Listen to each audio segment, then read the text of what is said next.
From VOA Learning English, this is the Education Report. The United Nations Children's Fund is appealing to international donors to help provide education money for Syrian school children. Safe places to learn, teachers and supplies are all lacking, and almost 2 million young Syrian students have dropped out of school. UNICEF says about 40% of students from grades 1 to 9 across the nation no longer attend formal classes. UNICEF spokeswoman Marissa Mercado says about half of those children are now refugees in Lebanon, Jordan, Iraq, and Turkey. In the northern city of Aleppo, for example, only 6% of children of school age are in classrooms. But the school year there and in other locations began as planned on September 15th. Talk of a military strike by the United States had caused uncertainty about starting classes. But schools opened after a strike appeared less likely. Still, many children who once walked to school are now taken there by their parents, and other families have simply left the country. Lebanon now is trying to help about 550,000 school-age Syrian refugee children. UNICEF says the Lebanese public education system can take care of 300,000 Lebanese children. UNICEF is establishing schools for refugee children in buses. In Jordan, UNICEF says about 2/3 of 150,000 Syrian school-age children are not in school. In Iraq, UNICEF says 9 out of 10 Syrian refugee children are out of school. Inside Syria, Ms. Mercado says the educational system has been torn apart. Both UNICEF and the Syrian government say about 3,000 schools had been damaged or destroyed. For VOA Learning English, I'm Alice Villarreal. From VOA Learning English, this is the Education Report.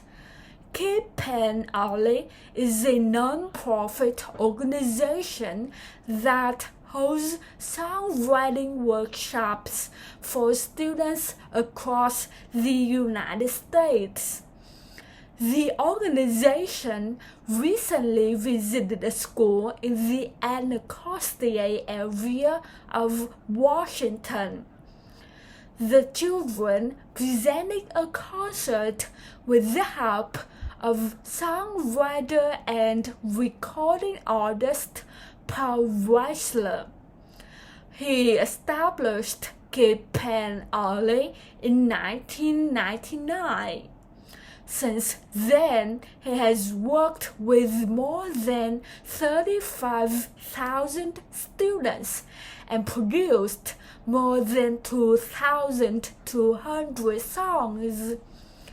He says the power of music can teach children skills they might not learn in school. He believes the American educational system is focused too much on standardized tests designed to measure knowledge. But Paul Weisler says we now live in a creative economy. He says his group is trying to inspire children to be creative. At our elementary school in Anacostia, 95% of students come from poor families. Marlon Ray is the school's dean of students. He says some of the children have difficult lives, but he says these kids still want to strive for greatness. Joanna Turner is director of programs at the school. She says the 4th and 5th grade students are often focused on more than school. Some have to help their families or live in homeless shelters. A shooting took place in April directly in front of the school. No one was injured, but the incident affected the whole community. Students are often influenced by what happens around them. Still, our elementary school has a positive, hopeful atmosphere. Marlon Ray says the workshop and concert made possible by Kip Penn Alley created good memories that will last for years. For VOA Learning English, I'm Laura Bowman. This is the VOA Special English Education Report. About 1/5 of Americans aged 6 to 19 are considered overweight. To reduce that number, some schools are teaching children to make better food choices. The E.W. Stokes Public Charter School in Washington has started to include food topics in its 3rd grade math and English programs. The school formed a partnership with Sibling Project, an environmental group in San Francisco, California. Peter Nolly is the curriculum director for a program called Farm to Desk. He says they are doing this in part to address the issue of childhood obesity. He says one of the main components of our program is our belief that if kids are exposed to positive and healthy messaging about food throughout the instructional day, that has the most potential to impact long-term change. Teacher Hannah Tran recently used food example to teach 8 and 9-year-olds in a math class how to make combinations. For example, they figured out the different combinations that could be made with a pizza and 2 toppings. School chef Makisa Day says the school buys most of its food from local farms, but the school has a garden for the students to grow some of the vegetables themselves. The children, they love it, she says. Teacher Hannah Chan agrees. She says we have a salad bar at the school, and now the kids love the salad bar. They love the fruits and vegetables, so I think it is making a big difference in their lives. She says the third graders have also learned to read the sugar and fat content listed on food packages. She says the E.W. Stokes Public Charter School in Washington plans to expand the Farm to Desk program to other grades next year. Charter schools get public money but do not have to follow the same rules as traditional public schools.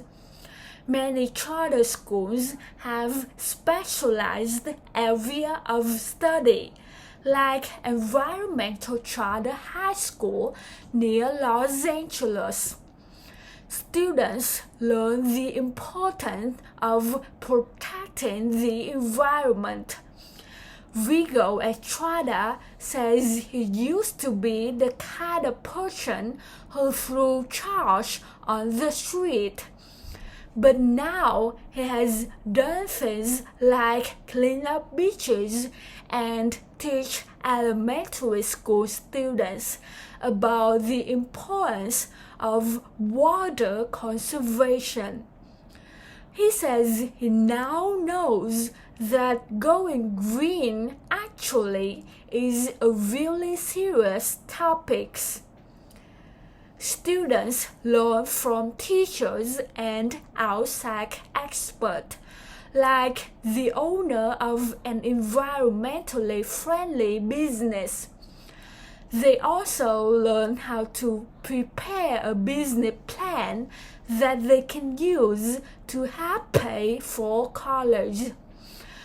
For VOA Special English, I'm Alex Villarreal.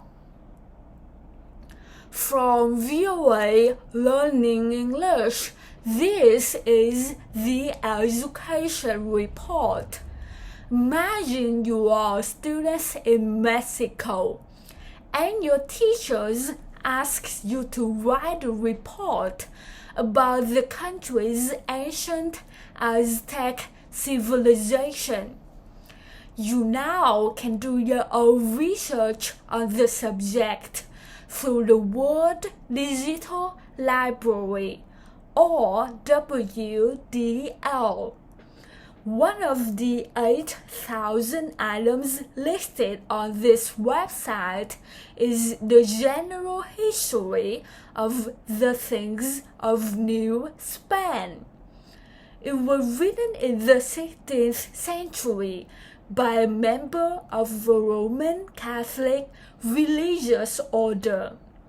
Friar Bernardino Sahagún lived in what is now Mexico.